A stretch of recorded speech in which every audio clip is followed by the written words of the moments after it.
Selamat datang di Deep Dive kita kali ini. Kami udah pelajari nih catatan sama sumber yang Anda kumpulkan ya, soal etika kreator konten.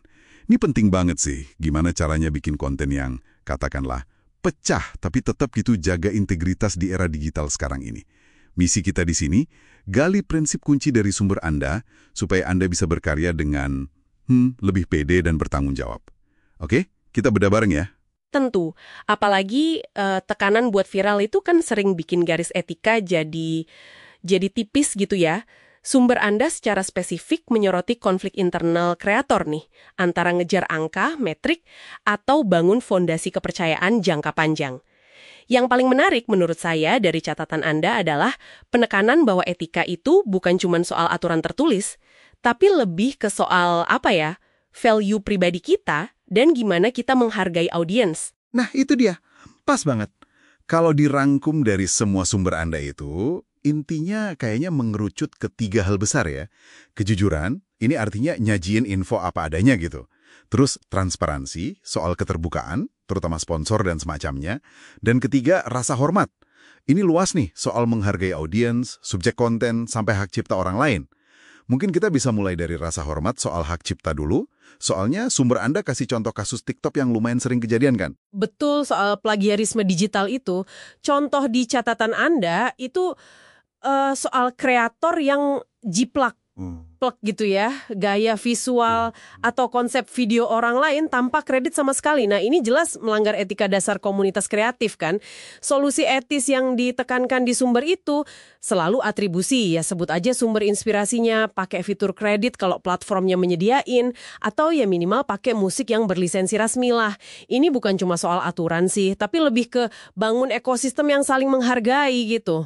Ngomongin soal fitur platform, ini nyambung nih ke pilar kedua, transparansi. Ini kayaknya area abu-abu paling sering muncul di endorsement ya, nggak sih? Bayangin deh, beauty vlogger yang Anda highlight di catatan Anda itu muji produk selangit, bilang ini holy grail banget, tapi nggak ngaku kalau itu paid partnership.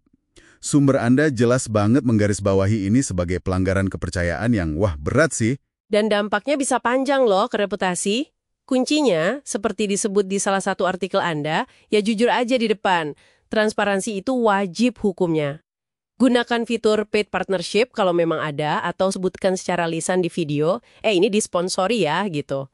Minimal banget pakai tagar jelas kayak #ad atau #sponsored. Bahkan catatan Anda sempat nyinggung soal affiliate links yang disamarin jadi rekomendasi biasa, itu juga perlu transparansi. Mungkin ya kasih disclaimer kecil gitu. Oke. Lanjut ke kejujuran. Nah, kalau ini seringkali taruhannya lebih gede ya, apalagi kalau nyangkut misinformasi. Contoh kreator kesehatan di sumber Anda yang promosi detox ajaib tanpa bukti ilmiah. Itu, ngeri juga ya dampaknya. Bisa bikin orang berhenti pengobatan medis yang beneran.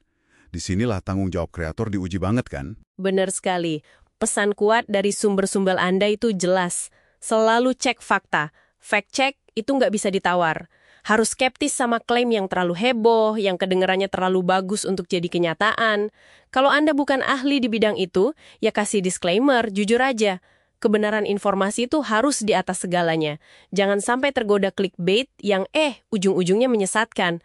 Ini nyangkut keselamatan dan kepercayaan audiens Anda secara langsung loh. Dan fokus ke dampak nyata, ini juga nyambung ke poin terakhir dari catatan Anda, soal empati. Terutama pas bikin konten yang agak sensitif atau ngelibatin orang lain ya. Contoh prank di tempat umum yang bikin panik cuma demi viralitas itu.